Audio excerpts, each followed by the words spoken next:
The Adventures of Sherlock Holmes by Sir Arthur Conan Doyle. Adventure 1. A Scandal in Bohemia. Sections 1 through 3. Section 1. To Sherlock Holmes, she is always the woman. I have seldom heard him mention her under any other name. In her eyes she eclipses and predominates the whole of her sex. It was not that he felt any emotion akin to love for Irene Adler. All emotions, and that one particularly, were abhorrent to his cold, precise, but admirably balanced mind. He was, I take it, the most perfect reasoning and observing machine that the world has seen. But as a lover, he would have placed himself in a false position. He never spoke of the softer passions, save with a jibe and a sneer. They were admirable things for the observer, excellent for drawing the veil from men's motives and actions. But for the trained reasoner to admit such intrusions into his own delicate and finely adjusted temperament was to introduce a distracting factor which might throw a doubt on all his mental results. Grit in a sensitive instrument, or a crack in one of his own high-powered lenses, would not be more disturbing than a strong emotion in a nature such as his. And yet there was but one woman to him, and that woman was the late Irene Adler, of dubious and questionable memory. I have seen little of Holmes lately. My marriage had drifted us away from each other. My own complete happiness and the home-centered interests which rise up around the man who first finds himself master of his own establishment were sufficient to absorb all my attentions, while Holmes, who loathed every form of society with his whole Bohemian soul, remained in our lodgings in Baker Street. Buried among his old books and altering from week to week between cocaine and ambition, the drowsiness of the drug, and the fierce energy of his own keen nature, he was still, as ever, deeply attracted by the study of crime, and occupied his immense faculties and extraordinary powers of observation in following out these clues, and clearing up those mysteries which had been abandoned as hopeless by the official police.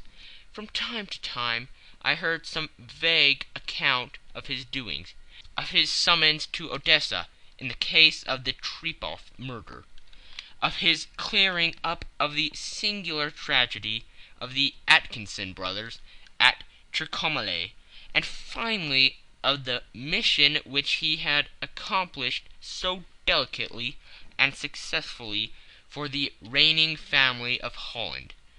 Beyond these signs of his activity, however, which I merely shared with all the readers of the daily press, I knew little of my former friend and companion.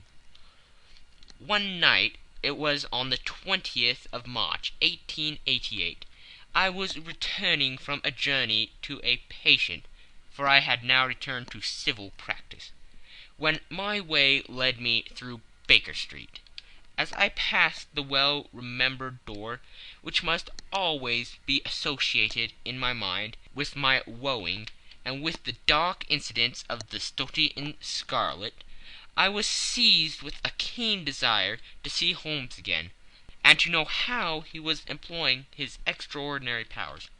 His rooms were brilliantly lit, and even as I looked up I saw his tall, spare figure pass twice in a dark silhouette against the blind.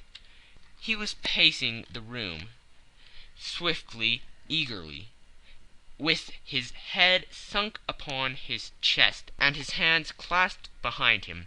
To me, who knew his every mood and habit, his attitude and manner, told their own story. He was at work again. He had risen out of his drug-created dreams, and was hot upon the scent of some new problem. I rang the bell, and was shown up to the chamber, which had formerly been in part my own. His manner was not effusive. It seldom was. But he was glad, I think, to see me. With hardly a word spoken, but with a kindly eye, he waved me an armchair, threw across his case of cigars, and indicated a spirit case and a gasogene in the corner. Then he stood before the fire and looked me over in his singular introspective fashion. "Wedlock suits you," he remarked. "I think, Watson, that you have put on 7.5 pounds since I saw you." "7!" I answered. "Indeed, I should have thought a little more, just a trifle more, I fancy, Watson. And in practice again, I observe. You did not tell me that you intended to go into harness." "Then how do you know?"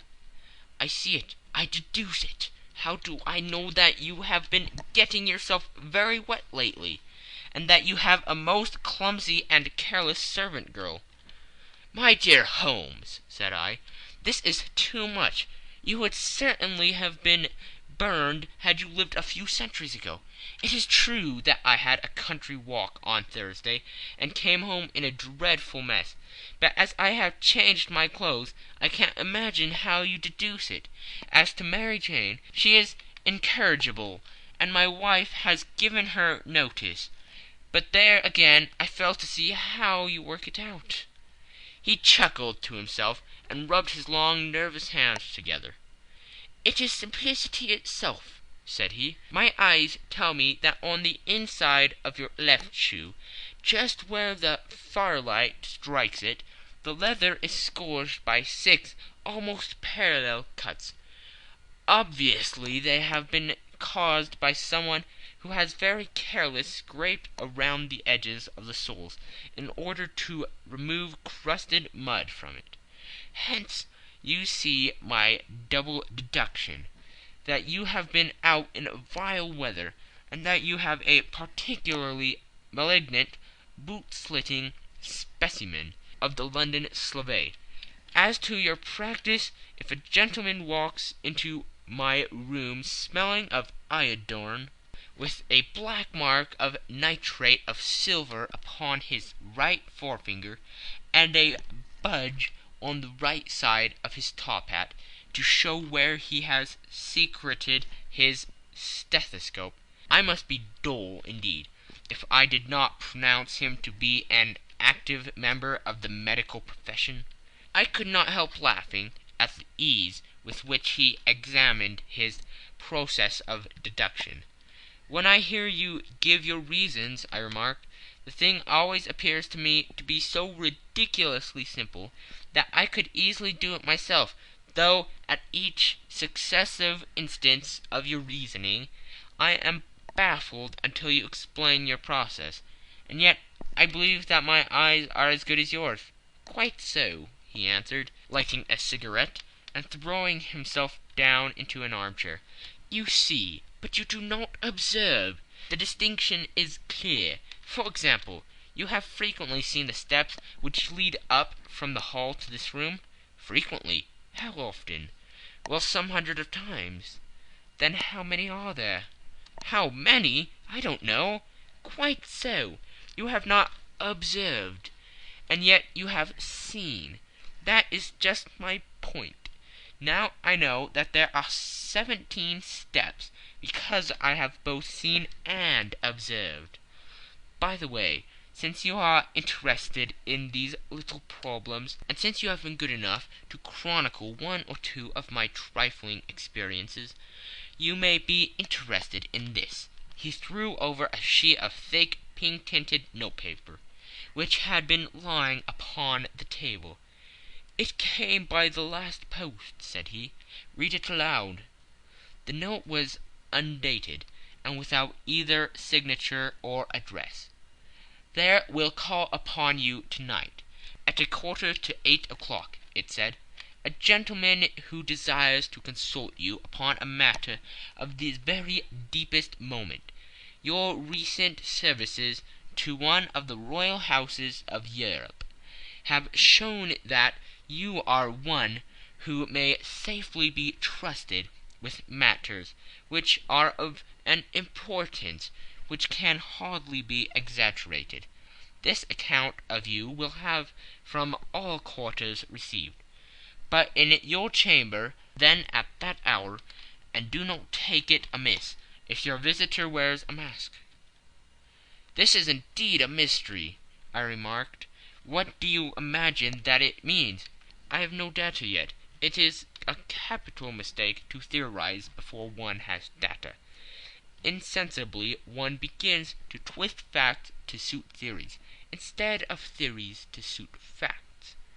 But the note itself, what do you deduce from it?" "I certainly examined the writing, and the paper upon which it was written." "The man who wrote it was presumably well-to-do," I remarked, endeavoring to imitate my companion's process. "Such paper could not be bought under half-a-crown a packet. It is peculiarly strong and stiff."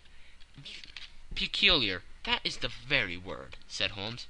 "It is not an English paper at all. Hold it up to the light." I did so, and saw a large E with a small g, a P and a large G with a small t woven into the texture of the paper.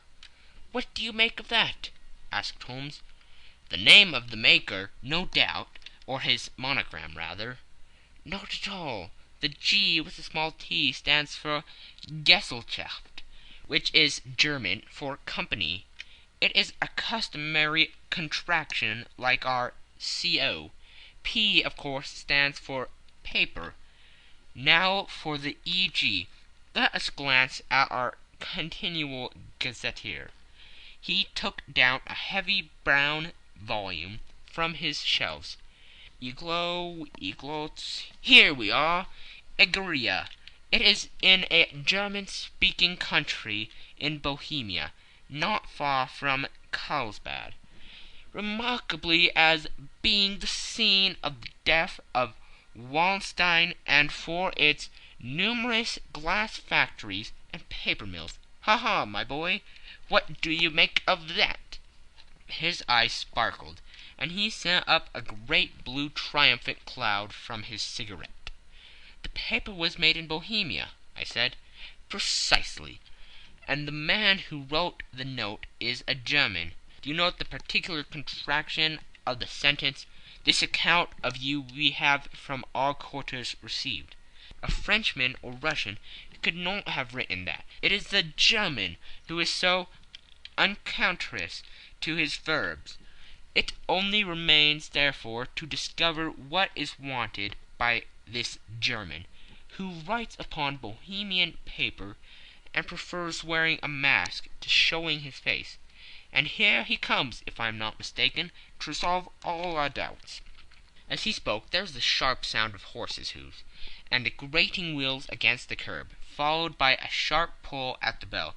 Holmes whistled. "A pair by the sound," said he. "Yes," he continued, glancing out of the window, "a nice little Brahmin, and a pair of beauties, 150 guineas apiece. There's money in this case, Watson, if there is nothing else. I think that I had better go, Holmes." "Not a bit, Doctor. Stay where you are. I am lost without my Boswell, and that promises to be interesting. It would be a pity to miss it. But your client, never mind him. I may want your help, and so may he. Here he comes. Sit down in that armchair, Doctor, and give us your best attention." A slow and heavy step, which had been heard upon the stairs and in the passage, paused immediately outside the door. Then there was a loud and authoritative tap. "Come in," said Holmes. A man entered who could hardly have been less than 6 feet 6 inches in height, with the chest and limbers of a Hercules. His dress was rich with a richness which would, in England, be looked upon as akin to bad taste. Heavy bands of astrakhan were slashed across the sleeves and fronts of his double-breasted coat, while the deep blue coat, which was thrown over his shoulders, was lined with flame-colored silk and secured at the neck with a brooch, which consisted of a single flaming beryl. Boots which extended halfway up his calves, and which were trimmed at the tops with rich brown fur, completed the impression of barbaric opulence, which was suggested by the whole appearance. He carried a broad-brimmed hat in his hand, while he wore across the upper part of his face, extending down the past the cheekbones, a black visored mask, which he had apparently adjusted that very moment, for his hand was still raised to it as he entered. From the lower part of the face he appeared to be a man of strong character, with a thick hanging lip, and a long, straight chin suggestive of resolution, pushed to the length of obstinacy. "You had my note?" he asked, with a deep, harsh voice, and a strongly marked German accent. "I told you that I would call." He looked from one to the other of us, as if uncertain which to address. "Pray take a seat," said Holmes. "This is my friend and colleague, Dr. Watson, who is occasionally good enough to help me in my cases. Whom have I the honor to address?" "You may address me as Count von Kramm, a Bohemian nobleman.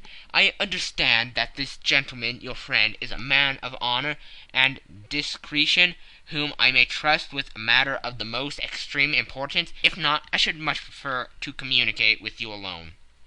I rose to go, but Holmes caught me by the wrist and pushed me back into my chair. "It is both or none," said he. "You may see before this gentleman anything which you may say to me." The Count shrugged his broad shoulders. "Then I must begin," said he, "by binding you both to absolute secrecy for 2 years. At the end of that time the matter will be of no importance. At present it is too much to say that it is of such weight it may have an influence upon European history." "I promise," said Holmes. "And I." "You may excuse this mask," countered our strange visitor. "The august person who employs me wishes his agent to be unknown to you, and I may confess at once that the title by which I have just called myself is not exactly my own." "I was aware of it," said Holmes dryly. "The circumstances are of great delicacy, and every precaution has to be taken to quench what might grow to be an immense scandal and seriously compromise one of the reigning families of Europe. To speak plainly, the matter implicates the great house of Armstein Hereditary, kings of Bohemia." "I was also aware of that," murmured Holmes, settling himself down in his armchair, closing his eyes. Our visitor glanced with some apparent surprise at the rigid, longing figure of the man, who had been no doubt depicted to him as the most incisive reasoner and most energetic agent in Europe. Holmes slowly reopened his eyes and looked impatiently at his gigantic client. "If your Majesty would condescend to state your case," he remarked, "I should be better able to advise you." The man sprang from his chair and paced up and down the room in uncontrollable agitation. Then, with a gesture of desperation, he tore the mask from his face and hurled it upon the ground. "You are right!" he cried. "I am the king. Why should I attempt to conceal it?" "Why, indeed?" murmured Holmes. "Your Majesty had not spoken before. I was aware that I was addressing William Gottrich Sigmund von Armstrong, Grand Duke of Cassel Felstein, and hereditary King of Bohemia." "But you can understand," said our strange visitor, sitting down once more and passing his hand over his high white forehead. "You can understand that I am not accustomed to doing such business in my own person, that I could not confide it to an agent without putting myself in his power. I have come incognito from Prague, from the purpose of consulting you." "Then pray consult," said Holmes, shutting his eyes once more. "The facts are briefly these. Some 5 years ago, during a lengthy visit to Warsaw, I made the acquaintance of the well-known adventuress Irene Adler. The name is no doubt familiar to you?" "Kindly look her up in my index, Doctor," murmured Holmes, without opening his eyes. For many years he had adopted a system of docking all paragraphs concerning men and things, so that it was difficult to name a subject or a person on which he could not at once furnish information. In this case I found her biography sandwiched in between that of Hebrew rabbi and that of staff commander, who had written a monograph upon the deep-sea fishes. "Let me see," said Holmes. Born in New Jersey in the year 1858. Contrito. La Scala. Prima donna Imperial Opera of Warsaw. Yes! Retired from the operatic stage. Ha! Living in London. Quite so, your Majesty. As I understand, become entangled with this young person, wrote her some compromising letters, and is now desirous of getting these letters back." "Precisely so. But how?" "Was there a secret marriage?" "None." "No legal papers or certificates?" "None." "Then I fail to follow, your Majesty.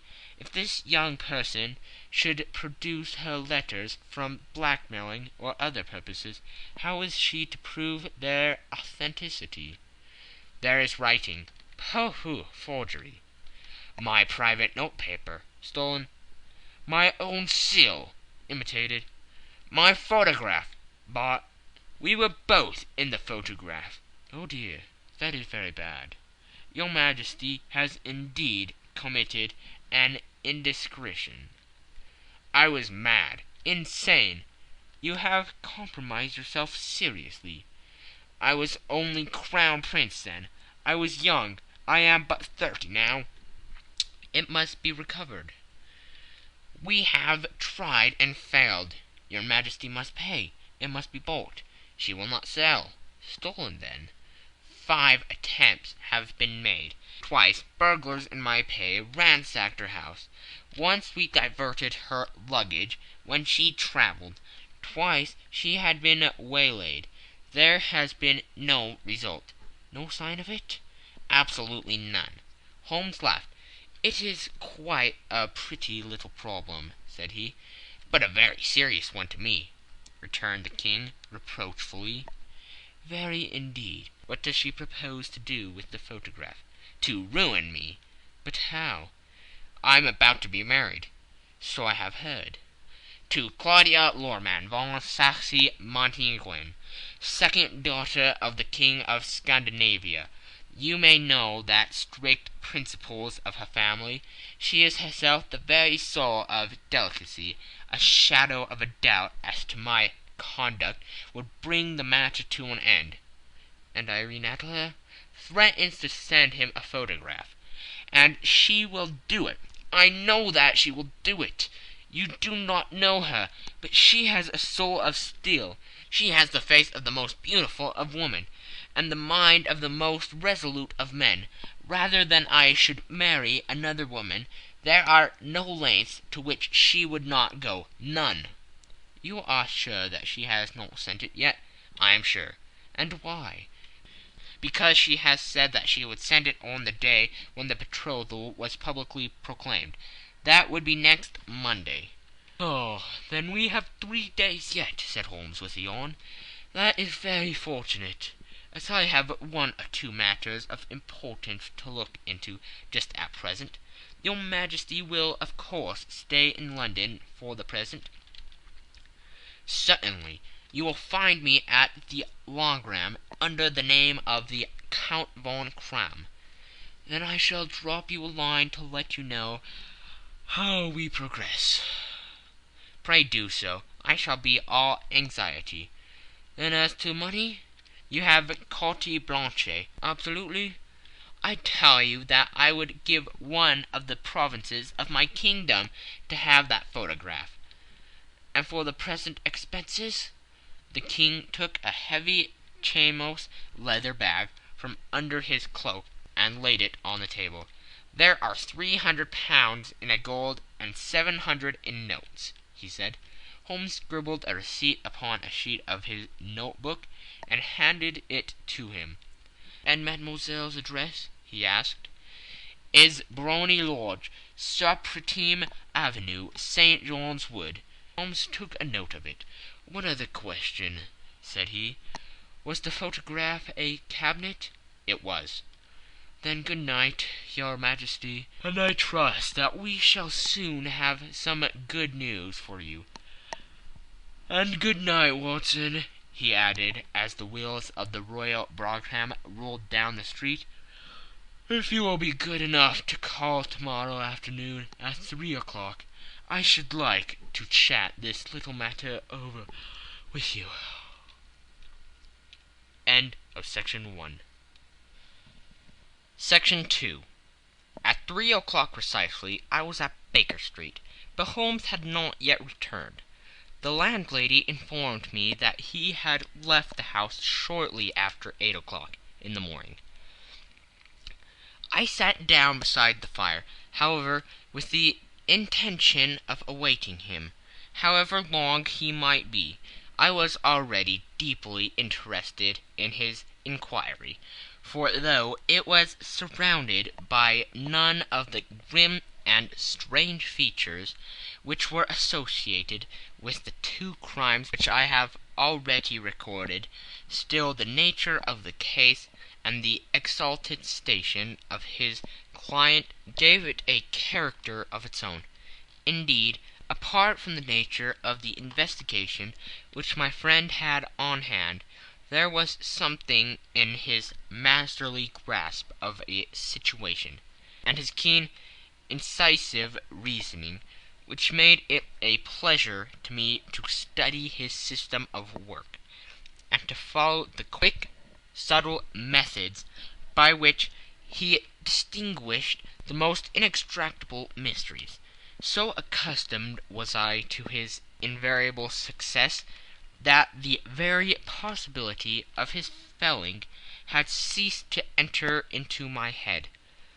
It was close upon 4 before the door opened, and a drunken-looking groom, ill-kept and side-whiskered, with an inflamed face and disreputable clothes, walked into the room. Accustomed as I was to my friend's amazing powers in the use of disguises, I had to look 3 times before I was certain that it was indeed he. With a nod he vanished into the bedroom, whence he emerged in 5 minutes, too suited and respectable as of old. Putting his hands into his pockets, he stretched out his legs in front of the fire and laughing heartily for some minutes. "Well, really," he cried, and then he choked and laughed again, until he was obliged to lie back, limp and helpless, in the chair. "What is it?" "It's quite too funny. I am sure you could never guess how I employed my morning, or what I ended by doing." "I can't imagine. I suppose that you have been watching the habits and perhaps the house of Miss Irene Adler?" "Quite so, but the sequel was rather unusual. I will tell you, however. I left the house a little after 8 o'clock this morning, in the character of a groom, out of work. There is a wonderful sympathy and freemasonry among horsemen, but one of them, and you will know all that there is to know, I soon found Brotny Lodge. It is a Bazille villa, with a garden at the back, but built on it right up to the road, 2 stories, Chubb lock to the door, large sitting room on the right side, well furnished with long windows almost to the floor, and those prosperous English window fasteners which a child could open. Behind there was nothing remarkable, save the passage window could be reached from the top of the coach-hill. I walked round it and examined it closely from every point of view, but without noting anything else of interest. I then lodged down the street, and found, as I expected, that there was a news in a lane which runs down by one wall of the garden. I went the ostlers a hand in rubbing down their houses, and received in exchange 2d, a glass of half and half, 2 fills of shag tobacco, and as much information as I could desire about Miss Adler, to say nothing of half a dozen other people in the neighbourhood, in whom I was not in the least interested, but whose biographies I was compelled to listen to. "And what of Irene Adler?" I asked. "Oh, she has turned all the men's heads down in that part. She is the daintiest thing under a bonnet on the planet. So say the Sappratine News to a man. She lives quietly, sings at concerts, drives out at 5 every day, and returns at 7 sharp for dinner. Seldom goes out at other times, except when she sings. Has only 1 male visitor, but a good deal of him. He is dark, handsome, and dashing. Never calls less than once a day, and often twice. He is Mr. Godfrey Norton of the Inner Temple. See the advantages of a cabman as a confidant. They have driven him home a dozen of times from Serpentine Mews, and knew all about him.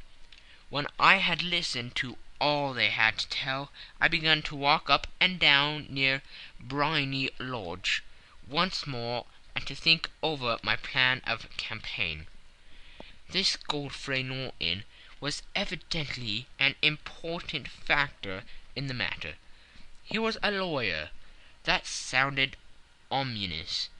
What was the relation between them, and what the object of his repeated visits? Was she his client, his friend, or his mistress?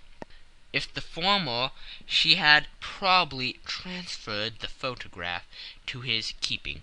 If the latter, it was less likely on the issue of this question deepened whether I should continue my work at Briony Lodge, or turn my attention to the gentlemen's chambers in the Temple. It was a delicate point, and it wanted the field of my inquiry. I fear that I bore you with these details, but I have to let you see my little difficulties, if you are to understand the situation. "I am following you closely," I answered. I was still balancing the matter in my mind, when a hansom cab drove up to Briony Lodge, and a gentleman sprang out. He was a remarkably handsome man, dark, aquiline, and moustached, evidently the man of whom I have heard. He appeared to be in a great hurry, shouted to the cabman to wait, and brushed past the maid, who opened the door with the air of a man who was thoroughly at home. He was in the house about half an hour, and I could catch glimpses of him in the windows of the sitting-room, pacing up and down, talking excitedly, and waving his arms. Of her I could see nothing. Presently he emerged, looking even more flurried than before. As he stepped up into the cab, he pulled a gold watch from his pocket, and looked at it earnestly. "Drive like the devil!" he shouted. "First to Gross and Humphrey's in Regent Street, and then to the Church of St. Monica in Edgware Road. Half a guinea if you do it in 20 minutes." Away they went, and I was just wondering whether I should not do well to follow them, when up the lane came a neat little landau, the coachman with his coat only half buttoned, and his tie under his ear, while all the tags of his harness were sticking out of the buckles. It hadn't pulled up before she shot out of the hall door and into it. I only caught a glimpse of her at the moment, but she was a lovely woman, with a face that a man might die for. "The Church of St. Monica, John," she cried, "and half a sovereign if you reach it in 20 minutes." This was quite too good to lose, Watson. I was just balancing whether I should run for it, or whether I should perch behind her landau, when a cab came through the street. The driver looked twice at such a shabby fare, but I jumped in before he could object. "The Church of St. Monica," said I, "and half a sovereign if you reach it in 20 minutes." It was 25 minutes to 12, and of course it was clear enough what was in the wind. My cabby drove fast. I don't think I ever drove faster, but the others were there before us, the cab and the landau, with their steaming horses, were in front of the door. When I arrived, I paid the man and hurried into the church. There was not a soul there save the two whom I had followed, and a surpliced clergyman who seemed to be expostulating with them. They were all three standing in a knot in front of the altar. I longed up the side aisle like any other idler who has dropped into a church. Suddenly, to my surprise, the three at the altar faced round to me, and Godfrey Norton came running as hard as he could toward me. "Hank," he cried, "you'll do. Come, come." "What then?" I asked. "Come, man, come, only 3 minutes, or it won't be legal." I was half dragged up to the altar, and before I knew where I was, I found myself mumbling responses which were whispered in my ear, and vouching for things of which I knew nothing, and generally assisting in the secure tying up of Irene Adler, spinster, to Godfrey Norton, bachelor. It was all done in an instant, and there was the gentleman thanking me on the one side and the lady on the other, while the clergyman beamed on me in front. It was the most preposterous position in which I ever found in my life, and it was the thought of it that startled me into laughing just now. It seems that there had been some informality about their license, that the clergyman absolutely refused to marry them without a witness of some sort, and that my lucky appearance saved the bridegroom from having to sally out into the street in search of a best man. The bride gave me a sovereign, and I mean to wear it on my watch chain in memory of the occasion. "That is a very unexpected turn of affairs," said I. "And what then?" "Well, I found my plans very seriously menaced.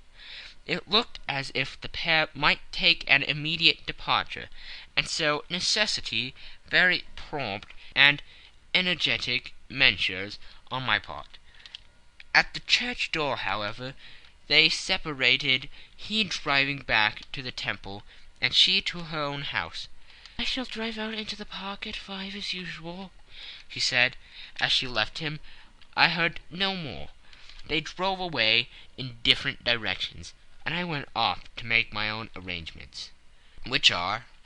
"Some cold beef and a glass of beer," he answered, ringing the bell. "I have been too busy to think of food, and I am likely to be bustier still this evening. By the way, Doctor, I shall want your cooperation." "I shall be delighted." "You don't mind breaking the law?" Not in the least. Nor running a chance of arrest? Not in a good cause? Oh, the case is excellent. Then I am your man. I was sure that I might rely on you. But what do you wish? When Miss Turner has brought in the tray, I will make it clear to you now," he said, as he turned hungrily on the simple fare that our landlady had provided.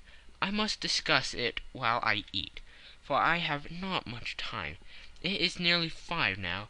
In 2 hours we must be on the scene of action. Miss Irene, or Madame, rather, returns from her drive at 7.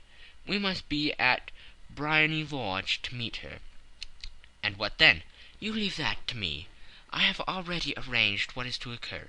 There's only one point on which I must insist. You must not interfere, come what may. You understand?" "I'm to be neutral?" "To do nothing whatever. There will probably be some small unpleasantness. Do not join in it. It will end in my being conveyed into the house. 4 or 5 minutes afterwards the sitting-room window will be open. You are to station yourself close to that open window. Yes, you are to watch me, for I have been visible to you.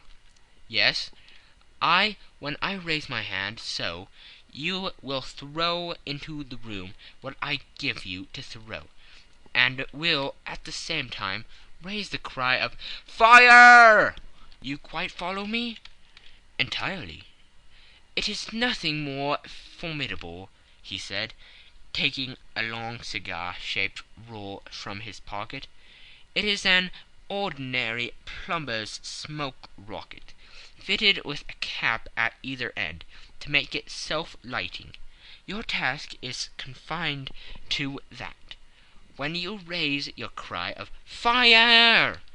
it will be taken up by quite a number of people. You may then walk to the end of the street, and I will rejoin you in 10 minutes. I hope that I have made myself clear. I am to remain neutral, to get near the window, to watch you, and at your signal to throw this object, then to raise the cry of 'Fire!' and to wait you at the corner of the street." "Precisely." "Then you may entirely rely on me?" "That is excellent. I think, perhaps, it is almost time that I prepare for the new role I have to play." He disappeared into his bedroom, and returned in a few minutes, in the character of an amiable and simple-minded nonconformist clergyman.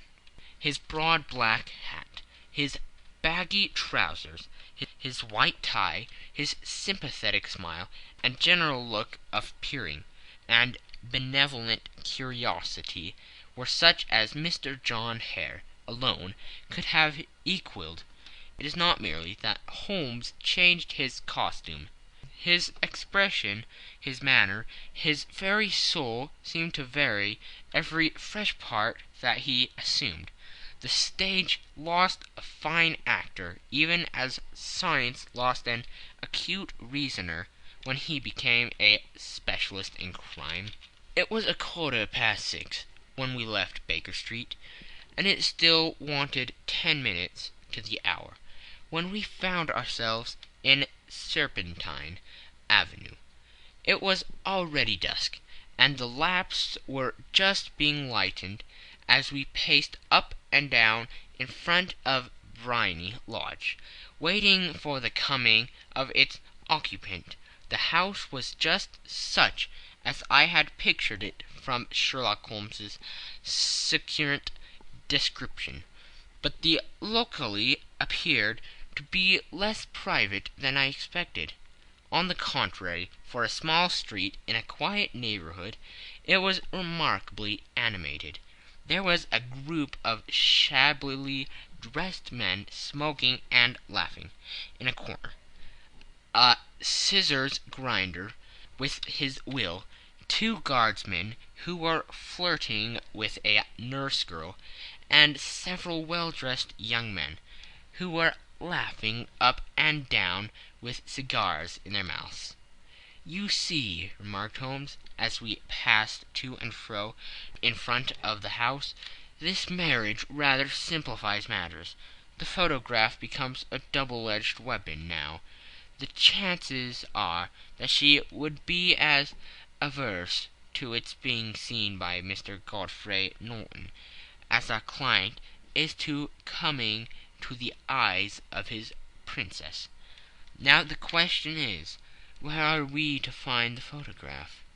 "Where indeed?" "It is most unlikely that she carries it about with her. It is cabinet size, too large for easy concealment about a woman's dress. She knows that the king is capable of having her waylaid and searched. 2 attempts of the sort have already been made. We may take it, then, that she does not carry it about with her." "Where, then?" "Her banker or her lawyer. There is that double possibility, but I am inclined to think neither. Women are naturally secretive, and they like to do their own secreting. Why should she have it over to anyone else? She could trust her own guardsmanship, but she could not tell what indirect or political influence might be brought to bear upon a business man. Besides, remember that she had resolved to use it within a few days. It must be where she can lay her hands upon it. It must be in her own house." "But it has twice been burgled." "Pshaw! They did not know how to look." "But how will you look?" "I will not look." "What then?" "I will get her to show me." "But she will refuse." "She will not be able to. But I hear the rumble of wheels. It is her carriage. Now carry out my orders to the letter." As he spoke, the gleam of the sidelights of a carriage came round the curve of the avenue. It was a smart little landau, which rattled up to the door of Bohemia Lodge. As it pulled up, one of the loafing men at the corner dashed forward to open the door, in the hope of earning a copper, but was elbowed away by another loafer, who had rushed up with the same intention. A fierce quarrel broke out, which was increased by the 2 guardsmen, who took sides with one of the longers, and by the scissors grinder, who was equally hot upon the other side. A blow was struck, and in an instant the lady, who had stepped from her carriage, was the centre of a little knot of flourished and struggling men, who struck savagely at each other with their fists and sticks. Holmes dashed into the crowd to protect the lady, but just as he reached her he gave a cry and dropped to the ground, with the blood running freely down his face. At his fall the guardsmen took their heels in one direction, and the longers in the other, while a number of better dressed people, who had watched the suffice without taking part in it, crowded in to help the lady and to attend to the injured man. Irene Adler, as I will still call her, had hurried up the steps, but she stood at the top with her superb figure outlined against the lights of the hall, looking back into the street. "Is the poor gentleman much hurt?" she asked. "He is dead!" cried several voices. "No, no, there's life in him!" shouted another. "But he'll be gone before you can get him to hospital." "He's a brave fellow," said a woman. "They would have got the lady's purse and watch if it hadn't been for him. They were a gang, and a rough one too. Ah, he's breathing now." "He can't lie here in the streets. May we bring him in, marm?" "Surely bring him into the sitting-room.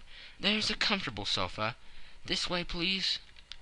Slowly and solemnly he was borne into the Bohemia Lodge, and laid into the principal room, while I still observed the proceedings from my post by the window. The lamps had been lit, but the blinds had been drawn so that I could see Holmes as he lay upon the couch. I do not know whether he was seized with compunction at that moment for the part he was playing, but I know that I never felt more heartily ashamed of myself in my life than when I saw the beautiful creature against whom I was conspiring, or the grace and kindliness with which she waited upon the injured man. And yet it would be the blackest treachery to Holmes to draw back now from the part which he had entrusted to me. I hardened my heart, and took the smoked rocket from under my ulster. After all, I thought, we are not injuring her. We are but preventing her from injuring another. Holmes had sat up upon the couch, and I saw him motion like a man who is in need of air. A maid rushed across the threshold, opened the window. At the same instant I saw him raise his hand, and at the signal I tossed my rocket into the room, with a cry of "Fire!" The word was no sooner out of my mouth than the whole crowd of spectators, well dressed and ill, gentlemen, osters, and servant-maids, joined in the general shriek of "Fire!"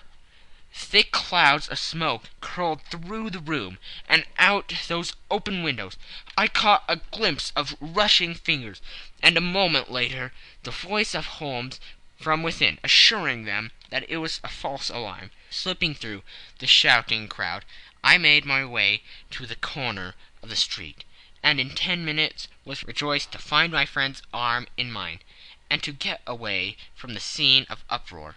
He walked swiftly and in silence for some few minutes, until we had turned down on one of the quiet streets which led towards the Edgware Road. "You did it very nicely, Doctor," he remarked. "Nothing could have been better. It is all right." "You have the photograph?" "I know where it is." "And how did you find out?" "She showed me, as I told you she would." "I am still in the dark." "I do wish to make a mystery," said he, laughing. "The matter was perfectly simple. You are, of course, saw that everyone in the street was an accomplice. They were all engaged for the evening." "I guessed as much." "Then, when the row broke out, I had a little moist red paint in the palm of my hand. I rushed forward, fell down, clapped my hand to my face, and became a piteous spectacle. It is an old trick." "That also I could fathom." "Then they carried me in. She was bound to have me in. What else could she do? And into her sitting-room, which was the very room which I suspected. It lay between that and her bedroom, and I was determined to see which. They laid me on a couch. I motioned for air. They were compelled to open the window, and you had your chance." "How did that help you?"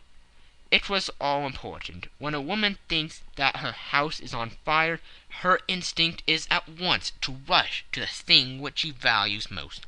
It is a perfectly overpowering impulse, and I have more than once taken advantage of it. In the case of the Darlington substitution scandal it was of use to me, and also in the Arnsworth Castle business. A married woman grabs at her baby, an unmarried one reaches for her jewelry box. Now it was clear to me that Our Lady of to-day had nothing in the house more precious to her than what we are in quest of. She would rush to secure it. The alarm of the fire was admirably done. The smoke and shouting were enough to shake nerves of steel. She responded beautifully. The photograph is in a recuse behind a sliding panel, just above the right bell-pull. She was there in an instant, and I caught a glimpse of it as she half drew it out.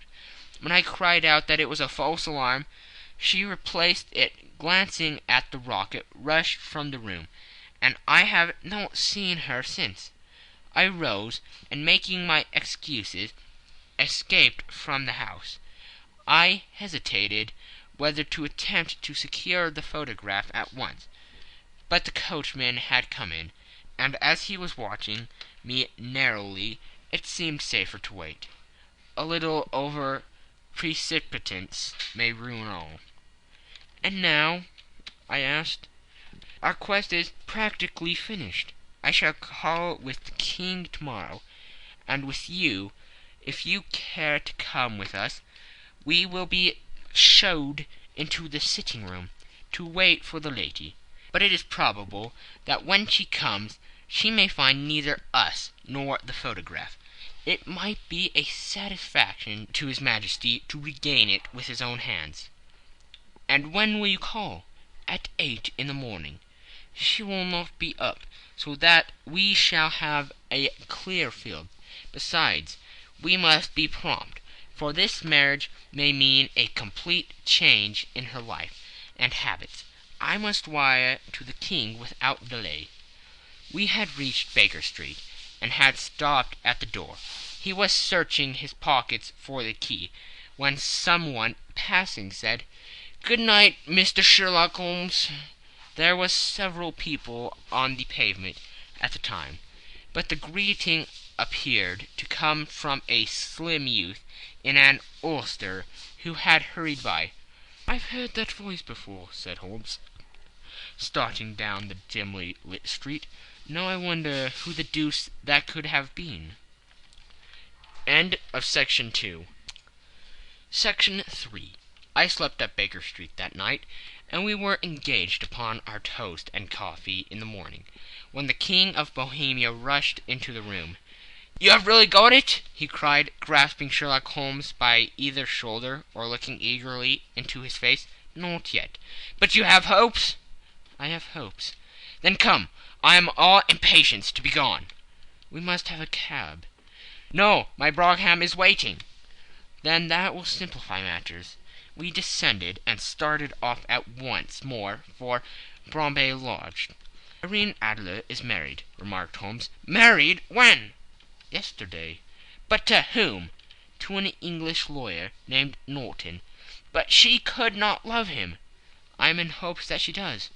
"And why in hopes?" "Because it would spare your Majesty all fear of future annoyance. If the lady loves her husband, she does not love your Majesty. If she does not love your Majesty, then there is no reason why she should interfere with your Majesty's plan." "It is true. And yet, well, I wish she had been of my own station. What a queen she would have made."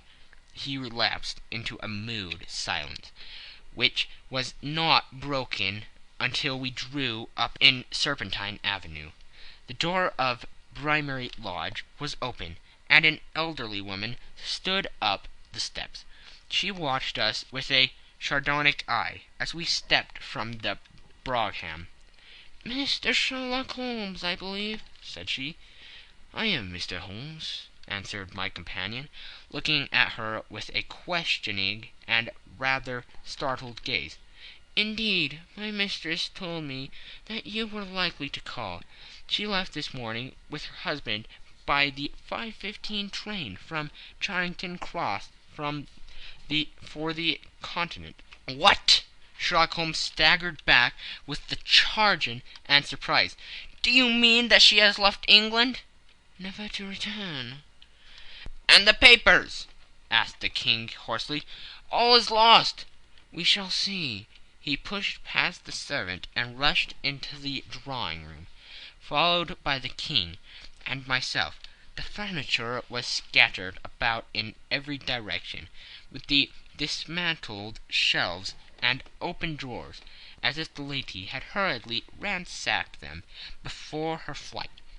Holmes rushed at the bell-pull, tore back a small sliding shutter, and plunging in his hand, pulled out a photograph and a letter. The photograph was of Irene Adler herself, in evening dress. The letter was superseded to Sherlock Holmes, Esq., to be left till called for. My friend tore it open, and we all three read it together. It was dated midnight of the preceding night, and ran in this way. My dear Mr. Sherlock Holmes, you really did it well. You took me in completely. Until after the alarm of fire I had not a suspicion. But then, when I found how I had betrayed myself, I began to think. I had been warned against you months ago. I had been told that if the king employed an agent, it would certainly be you, and your address had been given me. Yet, with all this, you made me reveal what you wanted to know. Even after I became suspicious, I found it to think evil of such a dear, kind old clergyman. But you know I have been trained as an actress myself. Male costume is nothing new to me. I often take advantage of the freedom which it gives. I sent John the coachman to watch you, ran upstairs, got into my walking clothes, as I call them, and came down just as you departed. Well, I followed you to your door, and so made sure that I was really an object of interest to the celebrated Mr. Sherlock Holmes. Then I rather imprudently wished you good night, and started for the Temple to see my husband. We thought the best resource was flight, when we pursued by so formidable an antagonist. So you will find the nest empty when you call tomorrow. As to the photograph, your client may rest in peace.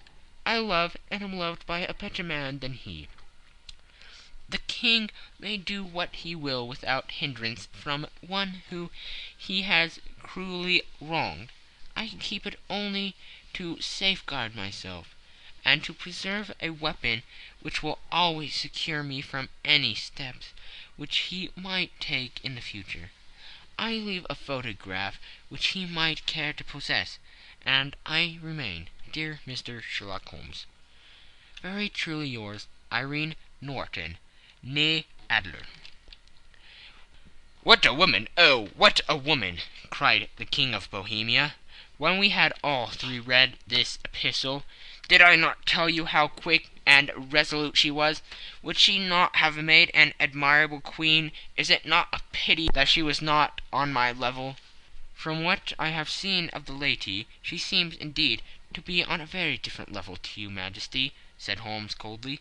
"I am sorry that I have not been able to bring your Majesty's business to a more successful conclusion." "On the contrary, my dear sir," cried the King, "nothing could be more successful. I know that her word is inviolate. The photograph is now as safe as if it were in the fire." "I am glad to hear your Majesty say so."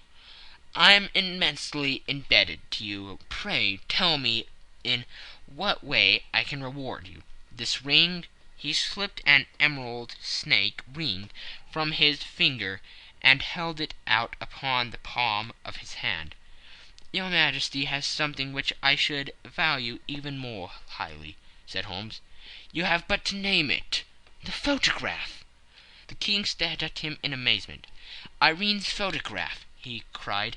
"Certainly, if you wish it." "I thank your Majesty. Then there is no more to be done in the matter. I have the honour to wish you very good morning." He bowed and turned away without observing the hand which the King had stretched out to him. He set off in my company for his chambers. And that was how a great scandal threatened to affect the kingdom of Bohemia, and how the best plans of Mr. Sherlock Holmes were beaten by a woman's wit. He used to make merry over the cleverness of women, but I have not heard him do it of late. And when he speaks of Irene Adler, or when he refers to her photograph, it is always under the honorable title of the woman. End of Section 3. End of the Scandal in Bohemia. This is a TBOO3 production.